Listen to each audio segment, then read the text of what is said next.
Conformément aux dispositions pertinentes de la loi sur les finances publiques en République démocratique du Congo, la salle Pabampi, Lodge de Kamina, abrite les assises sur l'élaboration du rapport sur la reddition des comptes, exercice 2025.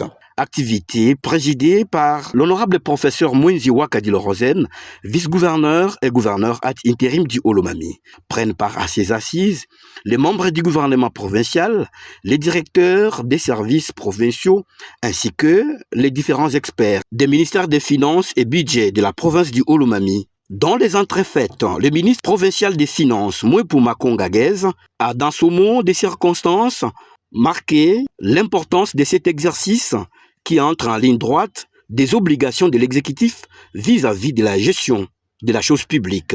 L'honorable professeur Mwinziwa Kadilo-Rosen, gouverneur ad intérim du Olomami, a ouvert ses assises espérant des travaux de qualité à l'issue de ces 5 jours.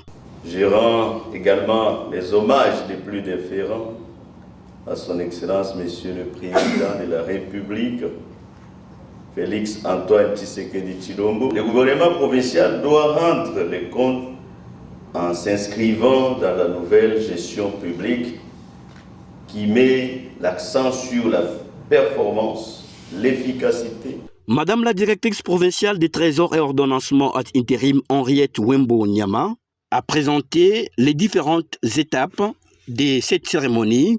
Notamment, elle est revenue sur les réalisations du budget de la province, exercice 2025. À l'issue de ces tableaux, il se révèle que la faible mobilisation des recettes et ces recettes collectées ont permis aux autorités provinciales d'assurer, entre autres, les fonctionnements réguliers des institutions à travers les dépenses courantes, de financer les acquisitions d'équipements stratégiques tels que les ponts bascules de Kiolo, Mukula-Kulu, essentiels au renforcement de la chaîne de dépenses, dont les engins de construction, la réfection et réhabilitation des routes, l'adduction d'eau et les édifices immobiliers. Bref, ces ressources ont soutenu les secteurs vitaux, le maintien de la sécurité, le respect des engagements liés à la vaccination infantile, ainsi que la réhabilitation des infrastructures routières et des ponts. Ces travaux permettront de relever les forces et faiblesses de l'exercice passé en vue de faire des projections palpables. Une photo des familles a scellé cette cérémonie.